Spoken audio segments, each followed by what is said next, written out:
তো কথা বলার ফোন আমি একটু পরে জানাই, ঠিক আছে?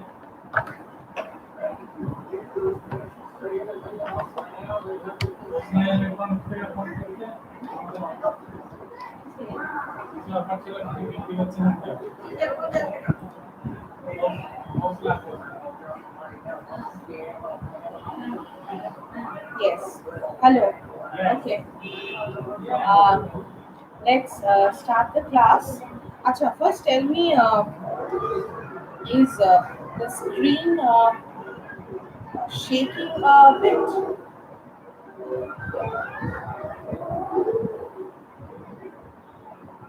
Is the screen shaking a little bit?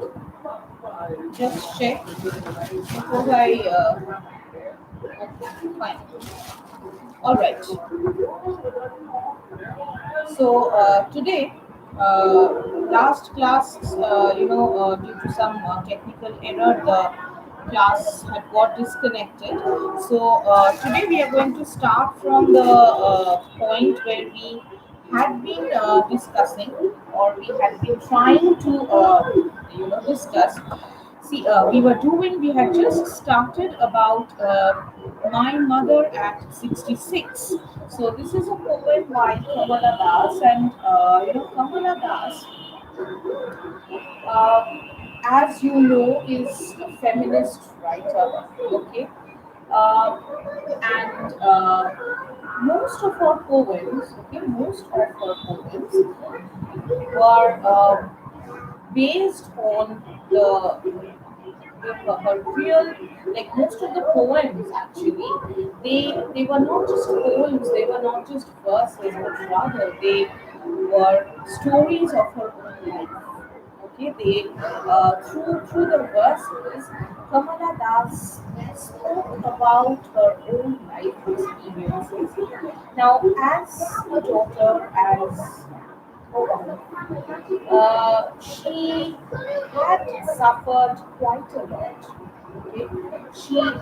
Her emotions had suffered quite a lot. Um, uh, as a daughter, as a wife, first of all, if we talk about freedom, okay, if we talk about freedom, the freedom that she was given by the society was, in a true sense, an Indian freedom that comes with quite a lot of conditions. Quite a lot of conditions.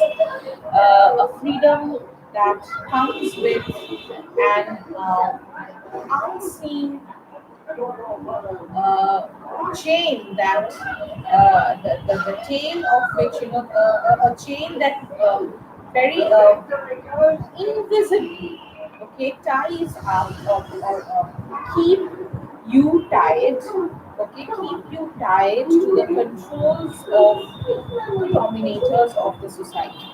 Okay, so she was a woman who had gone through everything. Okay, she had gone through everything, all sorts of bitter experiences that a woman can go through.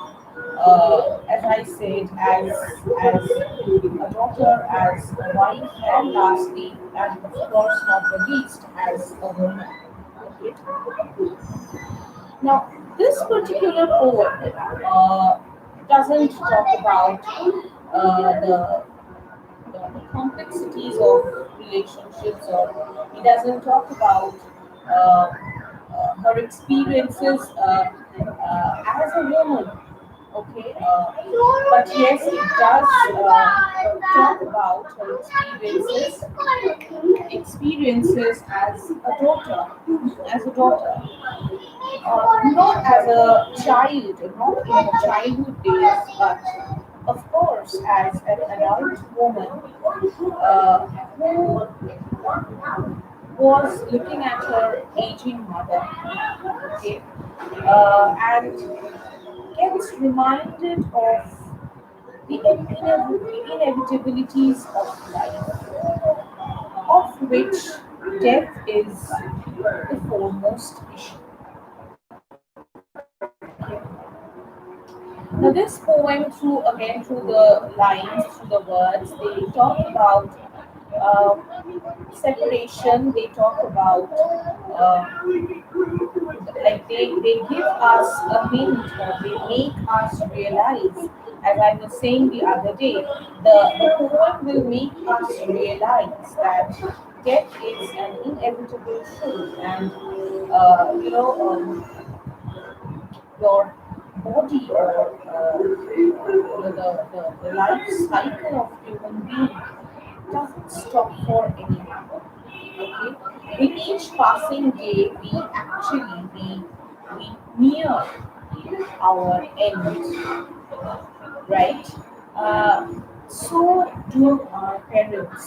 But yes, to be very true, to be very honest, though we all are aware of this bitter fact that our parents are not there with us forever, yet we don't think about that moment at all. Rather, we don't like to think about that moment when we can even imagine that we have to get separated from our parents in that way. Okay, but as I said, biology doesn't stop for us. The life cycle doesn't stop for us. It doesn't realize our emotions, our attachments. Okay, so this is again so one day it so happens some just a minute. শুনতে পাচ্ছি না সাউন্ডের জন্য দিচ্ছে কমাই।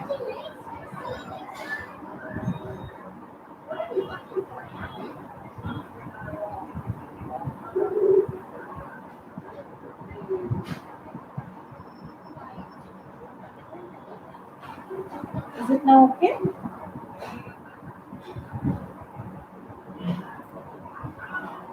Now can you hear me?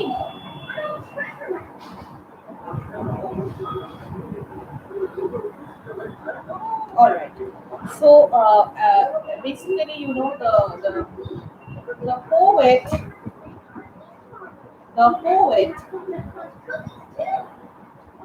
incidentally happens to come to a moment in her life where she gets to or she catches a glimpse of her mother's face, her mother who was aging. Just a moment, আমি সাউন্ডটা কমাতে বলছি কিন্তু ব্যাস। All right. So it happens that she catches a glimpse of her aging mother's face. Okay, and suddenly she gets the fear.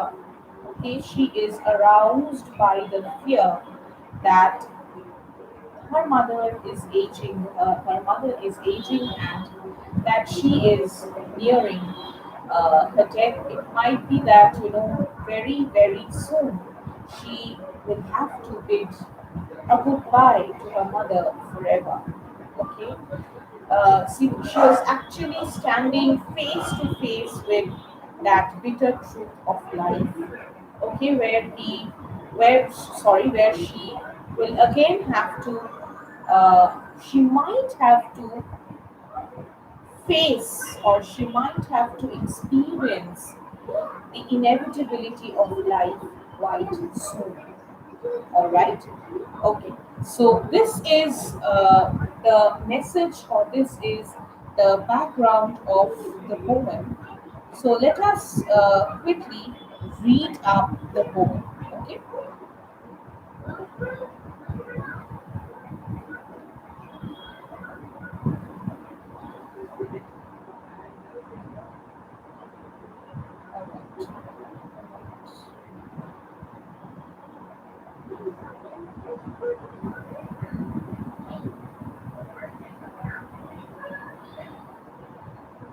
All right. Let's start. Driving from my parents' home to coaching last Friday morning, I saw my mother beside. So, as I say, she was returning. Okay, she was returning to coaching from her parents' place, and she was driving on her way to the airport. And in her car, she had her mother beside her. Okay,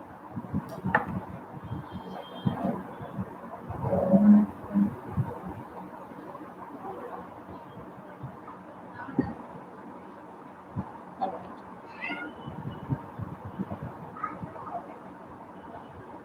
Doors open mouthed, her face ashen like that of a corpse, and realized with pain that she was as old as she looked. But soon put that thought away and looked out at young trees sprinting, the merry children spilling out of their homes. But after the airport's security check, standing a few yards away, I looked again at her, wan, pale.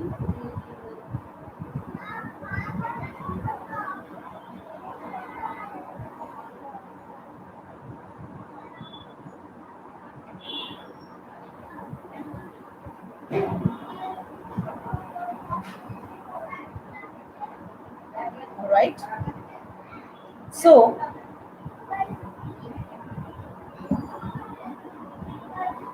okay. Swan pale as a late winter's moon and felt that old familiar ache, my childhood's fear. But all I said was, "See you soon, Amma." All I did was smile and smile and smile. So you see, as I said, she was driving from uh, her parents' place and was going towards, she was driving towards the airport. Now, on her way while driving, she suddenly caught a glimpse of her mother's face beside her. She was sleeping. Okay, she was sleeping, uh, and her mouth was opened. You would notice most of the, or most often, old people, they have a tendency of sleeping with their mouth open because due to some these portions, the muscles, they lose their strength, and it so happens that most of the time, uh, this jaw opens up during the sleep because they lose control over here. Okay, so quite interestingly, or quite shockingly, so to say, she got the terror of her life by looking at the face. Now she compares the face, or she calls the face, she describes the face as that of ash. Now, what does she try to signify by the word ashen? First of all, the color, because uh, you know uh, when people they grow old, okay, with old age, their skin wrinkles and the skin loses its luster. Okay, it loses its luster and it sort of uh, gets that grayish tone. Okay, the skin tone also changes, especially like be it like whatever the skin tone might be as a young person at an old age, the skin tone changes and it somewhat uh, achieves a pale, a very withered kind of uh, texture. All right, lifeless, yes, lifeless. But ashen means actually over here. She is trying to draw the significance. Okay, she's trying to draw the significance uh, that ash is what we over here we are talking about the ash that uh, the bodies turn into after death, because we the Hindus, according to the Hindu religion, our bodies are burnt after death. So over here she is trying to hint at that moment when she would have to say a goodbye to her mother forever, ashen like a corpse, a dead body. Okay, a corpse. When a person dies, the skin tone, it becomes absolutely pale, and sometimes it achieves a grayish tone, as I said, not only in old age but also after death. Because, yes, so it becomes grayish in its tone. So it is the apparent meaning, but on a deeper level, she is actually trying to uh, hint at the imagery, the image where uh, her mother would soon turn into ashes, and thus she would have to bid adieu to her mother forever. Is it clear to you? So apparently, she is trying to talk about, or she is trying to suggest, she's trying to tell us about the skin tone of her mother, which has turned a little pale, a little grayish. Okay, but on a deeper level, she is actually trying to hint at the imagery. She's trying to uphold, she's trying to bring the imagery before us of her mother after she has turned into ashes, and realized with pain that she was as old as she looked. That, yes, the writer, she realized that she does look old, and as a matter of fact, she was aging. Okay, her mother, she realized this, that it is not only that her mother looks old, but also, as a matter of fact, she is aging, and that she is nearing her death. Here, she is nearing her death. So basically, but put that thought away. So which thought is she talking about? She is talking. See, otherwise, your mother is growing old. Our mothers are growing old. So what would we think? What would we think? Normally, we think that yes, parents are growing old. We need to look after them with much more care. We have to think, because we will have to look after their medical issues. We'll have to look after their security, so that they don't feel alone. So these are the normal things that we can think of if we realize that our parents are growing old. But she tried to put some thought away.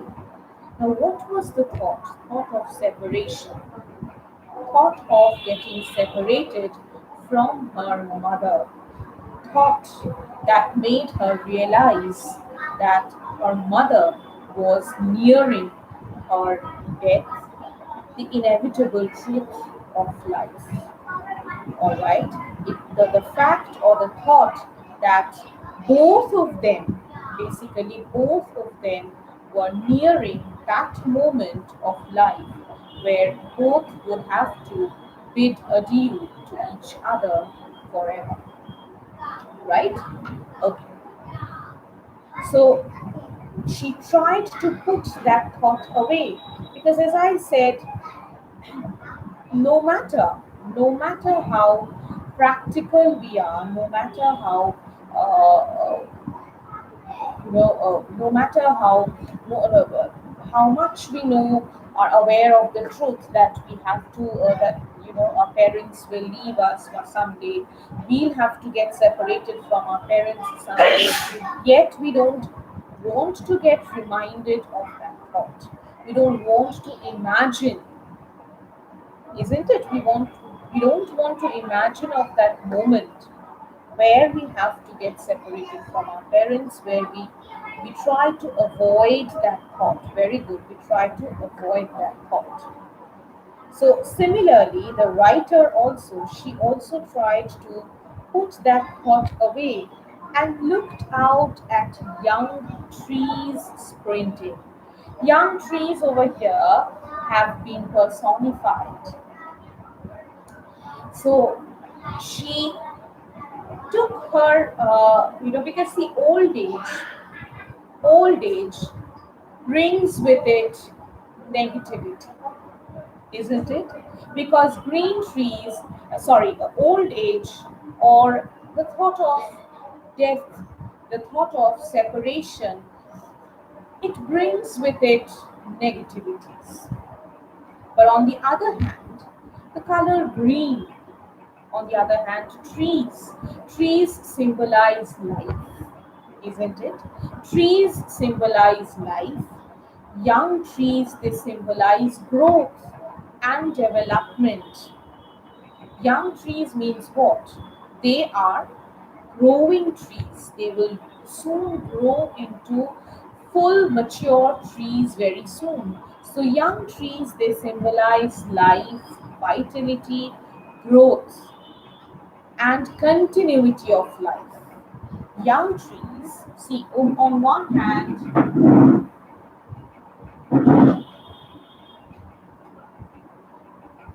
on one hand,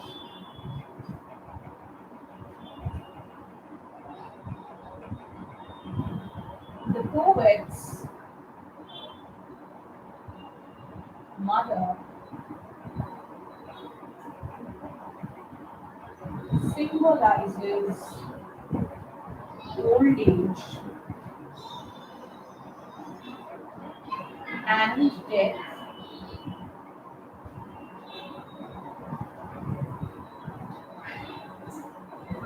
Her face reminds her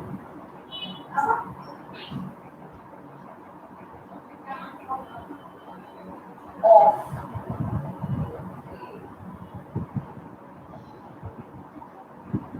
an eternal separation,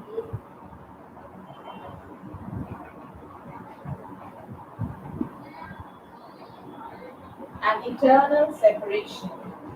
But the young trees, on the other hand, young trees. Acha, is my writing visible?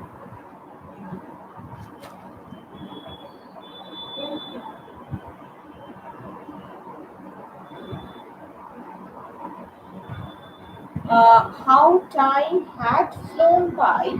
I don't support this because see, young trees, they symbolize growth, they symbolize life, and yes, of course, I'll come to this portion actually. When like this is a separate issue, or it's not visible now. Just a minute, just a minute.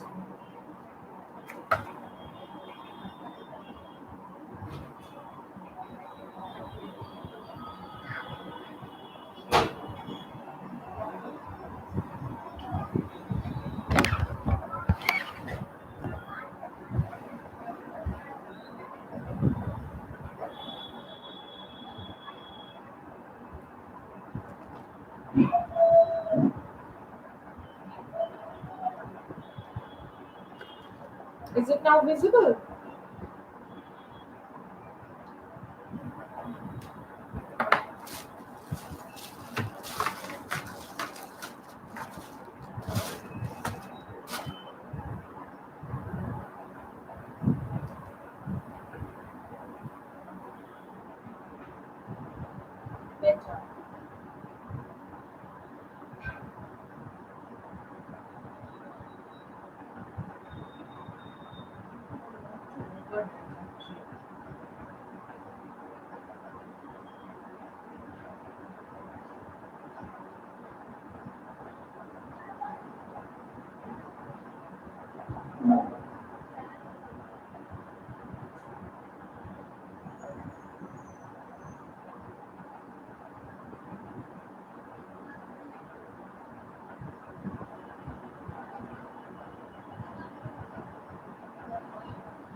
think now it's fine, right?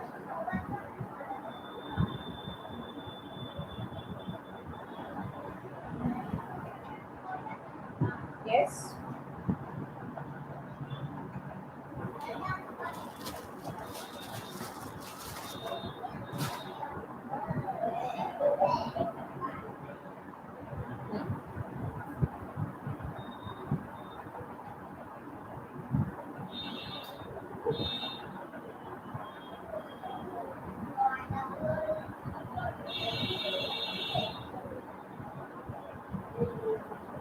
Alright.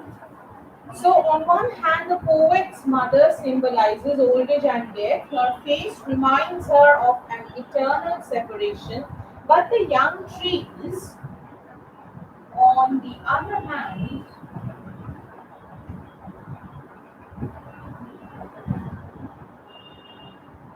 represent, yes, life.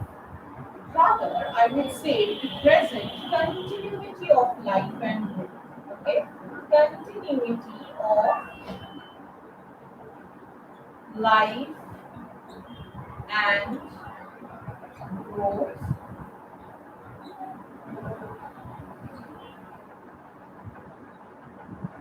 They remind us, or they remind of energy and positivity.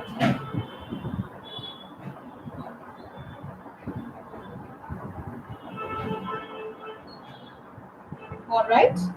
Young trees, young trees, on the other hand, remind us of life, continuity of life and growth, as I said. Young trees means what? They are in the process of development, right? They will grow bigger, they will keep supporting life. So it brings, a young tree brings with it the images of life and continuity, growth, energy, and positivity. All right. So now, first you finish writing this portion, then I'll tell you. Over here, there is something happening. There is an imagery building up right at this point. I'll explain you what. I'll explain you what is that imagery over here that is building up. You first write this portion down. Okay, finished? All right. So over here, young trees sprinting, the merry children spilling out of their homes. See, not only the trees, but also she has talked about children. Children, similarly, children are also symbols of happiness. They are symbols of joy. They are symbols of positivity. They are again symbols of growth and development, isn't it? Children, they bring with them happiness, joy, vitality. Okay, so the trees and the children over here, they are both these images. They are uh, creating an imagery of life and continuity together. Clear? Now, over here, what happens? On one hand, you have the poet's mother, and on the other hand, you have the trees and the children, and in the middle, you have the poet herself. Isn't it? You have the poet herself. It was as if an entire, the image of the entire human life cycle has been created over here.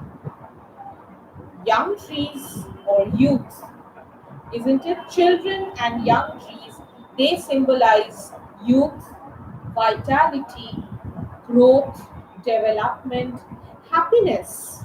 On one hand, it's yes, sharp contrast, but It is actually the entire image of the human life cycle has been created over here. Can you understand? Youth, I'll show you. I'll write over here, then you'll understand.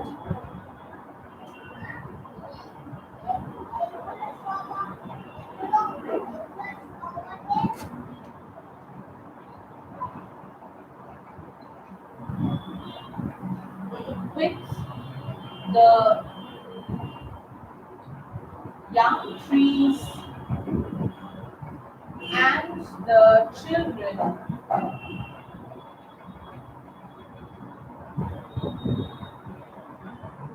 on one hand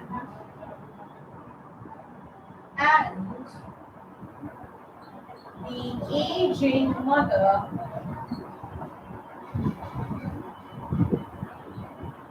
on the other hand, the poet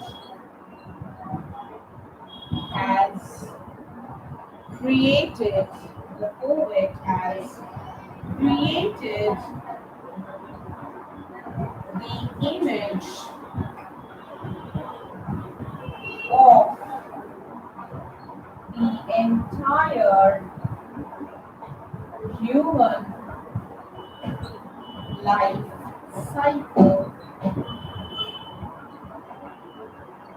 that starts with youth, starts with youth,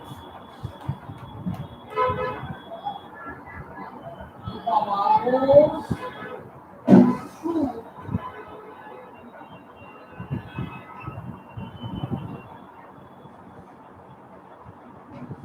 the middle age or middle age years to finally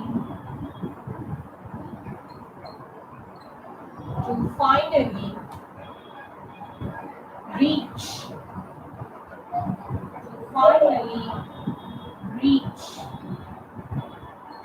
the ultimate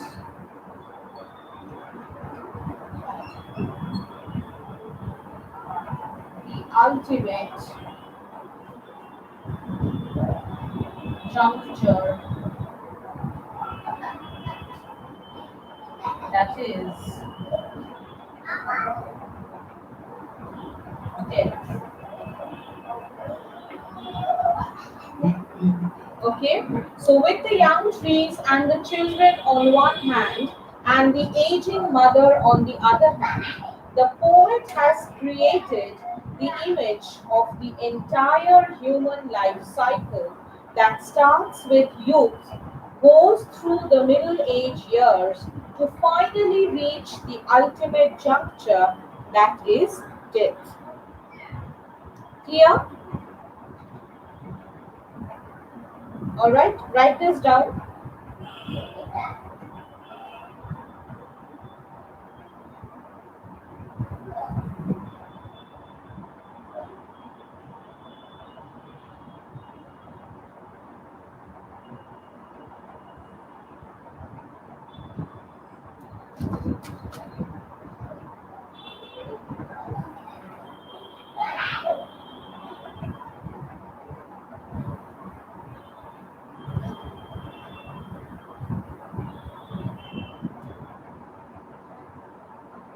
Okay, finished? All right.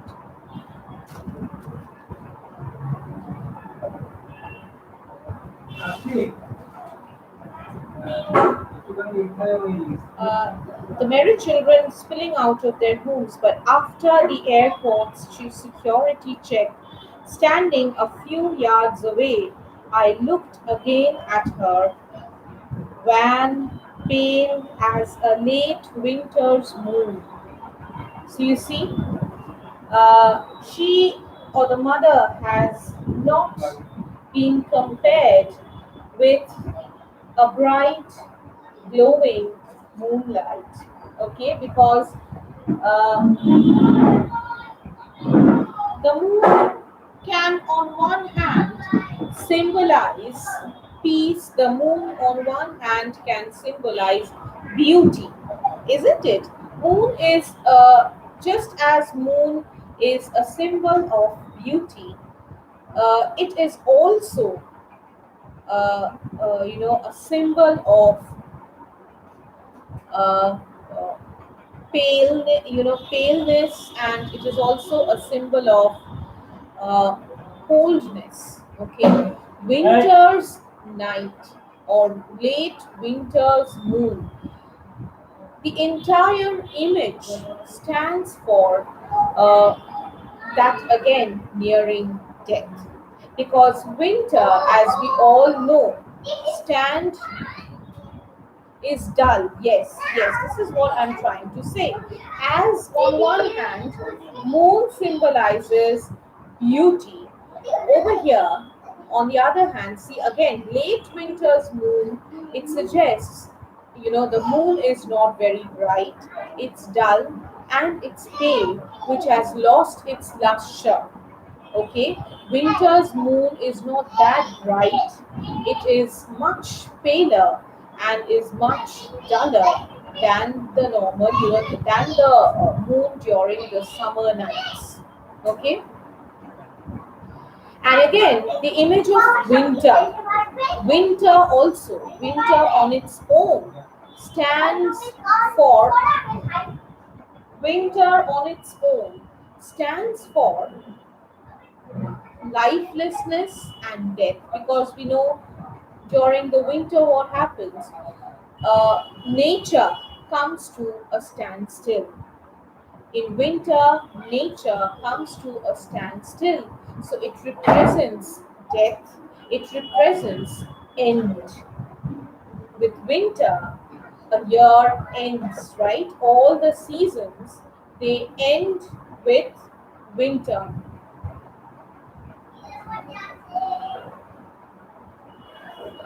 isn't it?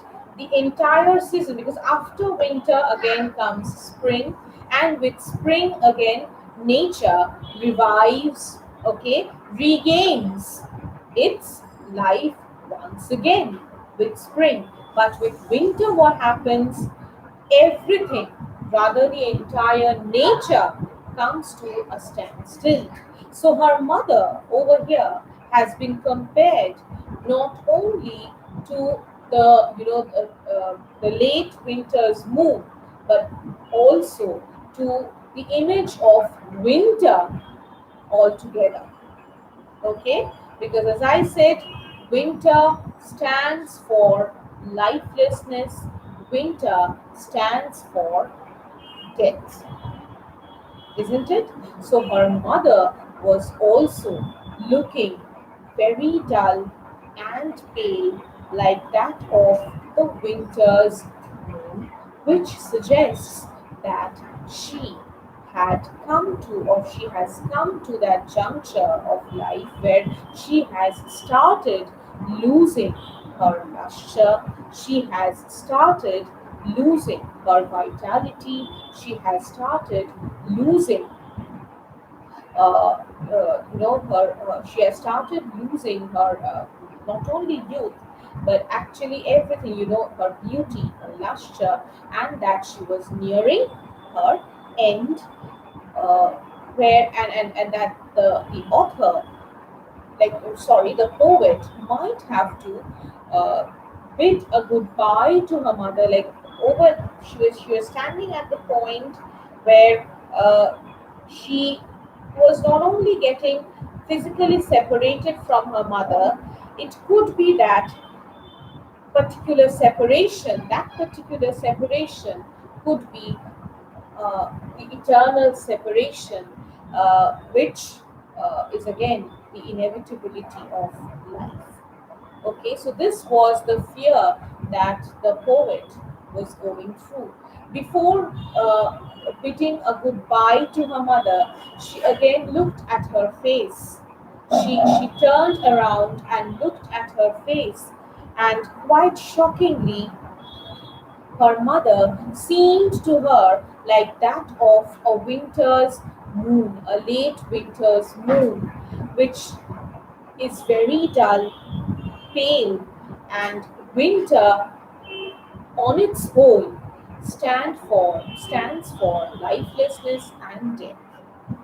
So basically, when she looked at her mother for the last time, she was reminded, or she was again taken over by that fear. She was taken, the writer, the poet was taken over by the fear of losing her mother forever, was taken over by the fear of the eternal separation which every one of us has to face at some point of our lives or the other.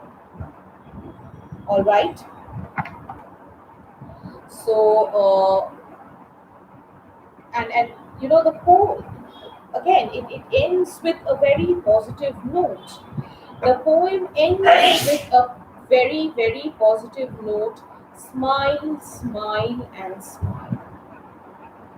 Now, at that point of time, uh, she couldn't uh, bring that anxiety on her face. She couldn't show that anxiety on her face because, as a daughter, she can't show her mother that she was getting anxious because if the mother looks at her daughter's anxious face, she would again turn very nervous all the more, isn't it?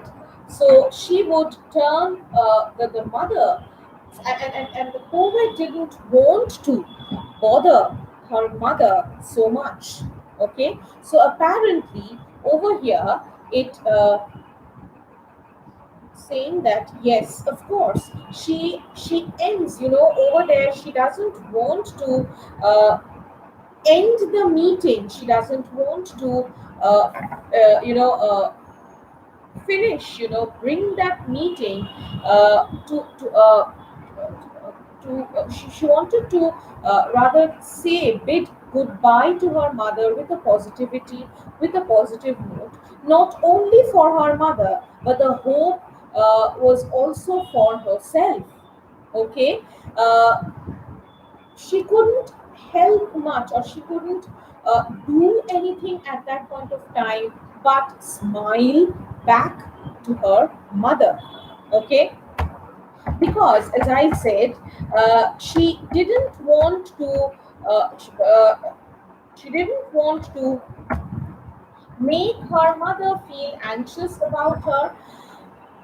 Not only that, she actually did not want to uh, bother herself also with the thought that this meeting could be the last meeting.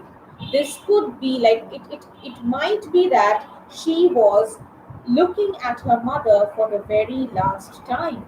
As I said at the very beginning, that we don't want to get reminded of this thought that we some point of at some point of our lives or the other we will have to get separated from our parents. So similarly, the poet also did not want to get reminded of this thought that this meeting uh, might be a final meet where she is looking at her mother for the very last time, right? So that's why the smile over here brings with it, as you said, uh, a sense of hope. It brings with it a positivity. It brings with it a confidence. Okay, that supports the poet, not only the poet but also the mother as well. So that's why she kept on smiling. On one hand, it is a positivity, the smile stands for positivity and hope. On the other hand, again, see again over here, smile has two contrasting images. Okay, the word smile over here has two contrasting symbols. On one hand, it symbolizes positivity, hope, and on the other hand, it also symbolizes helplessness. Helplessness. Why helplessness? Because the poet has already realized. The poet has already realized of the fact that her mother was nearing her death. Her mother was nearing the ultimate juncture of her life. So she has already realized it. And that, though she has realized, yet she can't uh, help with it much. So over here, it also, the smile also symbolizes helplessness. Okay, two sharp contrasting images of the word smile as well. Clear? She is, so we can better say like this, that though she knows, or though she is confronted with the helplessness of her life, though she is confronted with the inevitable truth of life, that she might have to say a goodbye to her mother, the eternal goodbye to her mother very soon. Yet she doesn't want to lose hope. She still wants to cling to that hope that they will again meet pretty soon. Okay, and that and that this parting away was a happy parting, because see, until and unless, as it is said, we lose some, we lose something to achieve something. So until and unless, because see, with every time you say a goodbye to a friend, you actually say a goodbye to a friend with the hope that you would again meet very soon, isn't it? Distance sometimes brings two people closer, it also says. So, yes, so sometimes a goodbye also stands for uh, a meeting soon message, okay, that we are going to meet soon. We are separating, yes, we are parting, but this parting is only for a while, is only for a short while, and that we are going to meet pretty soon. So the writer, the poet, actually wants to cling on to this hope. She wants to cling on to this idea that she was soon going to meet her mother, and that this was not the final parting. Clear? So is the poem clear to you, or is there any particular portion where you feel that you have some doubt?